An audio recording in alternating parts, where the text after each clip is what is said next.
France காலைல இப்போ தான் ஏந்திச்சேன். விடிய காத்தாலேயே எனக்கு ஒரு அதிர்ச்சி. சென்னை எஃப்சி பார்த்தீங்கன்னா திரும்பவும் ஏஞ்சிட்டாங்க.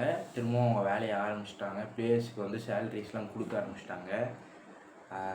இப்போ நான் கேள்விப்பட்ட விஷயம் உண்மை தான்.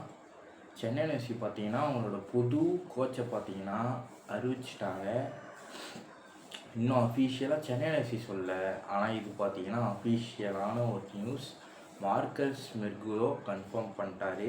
சென்னை எஃப்சியோட நியூ ஹெட் கோச் மிராண்டா அப்படின்ற ஒரு இந்தியன் கோச். நிறையா பேருக்கு தெரியுமான்னு எனக்கு தெரியல, பட் எனக்கு தெரியும். ஒரு முன்னாள் இந்தியன் ஃபுட்பாலர் தான் அவர்.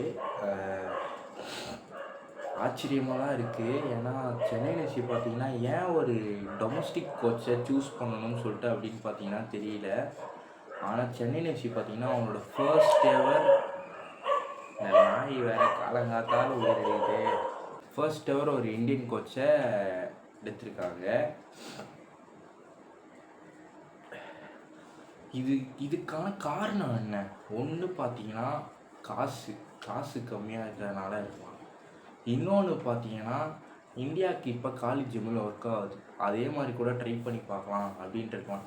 ஆனால் மோஸ்ட்லி சென்னை எஃப்சியே ஒரு கஞ்சமான டீமுன்றனால சென்னை எஃப்சி கிட்ட காசு இல்லைன்றது தான் நினைக்கிறேன், தெரியல. ஸோ மிராண்டா ஒரு நல்ல சாய்ஸான்னு கேட்டிங்கன்னா மிராண்டா ஒரு நல்ல கோச். மிராண்டா பார்த்தீங்கன்னா சூப்பர் கப்பு ஒடிஷாவுக்கு பார்த்தீங்கன்னா ஒரே ஒரு வாட்டி அடிச்சிருக்காரு. மற்றபடி இந்தியா U23க்கு இதுவாக இருந்திருக்காரு, அசிஸ்டன்ட் மேனேஜராக இருக்கார். கடைசியாக பார்த்தீங்கன்னா மும்பையில் பார்த்தீங்கன்னா மும்பை சிட்டி எஃப்சிக்கு அசிஸ்டன்ட் மேனேஜராக இருந்திருக்காரு. மோகன் பகானில் இருந்திருக்காரு. அந்த மாதிரி நல்லா கோச் பண்ணிருக்காரு. ஒடிஷாலையும் கப் அடிச்சிருக்காரு. ஸோ அவர் ஒரு நல்ல கோச் தான். ஆனால் சென்னை எஃப்சி இன்னும் பிளேயர்ஸ் எல்லாமே restart. So first of all head கோச்சை வந்து பார்த்தீங்கன்னா சென்னை எஃப்சி அறிவிச்சிட்டாங்க. கூடிய சீக்கிரத்தில் இந்த வாரத்துக்குள்ளே சென்னை எஃப்சி வெல்கம் போஸ்ட் வந்து பார்த்தீங்கன்னா மிராண்டாவுக்கு போட்டுருவார். ஆனால் என்னை பொறுத்த வரைக்கும் ஒரு நல்ல டிசிஷனாக தான் இருக்கணும், வர வெளியில். அப்புறம் 5 வருஷமாக சென்னை எஃப்சி பார்த்தீங்கன்னா செத்துக்கிட்டு இருக்கு. சென்னை எஃப்சியை காப்பாற்றுவாரா மிராண்டான்னு பார்ப்போம். Welcome Miranda. மிராண்டாவை பற்றி வேறு ஸ்டாட்ஸ் எதுவும் பெருசாக இல்லை.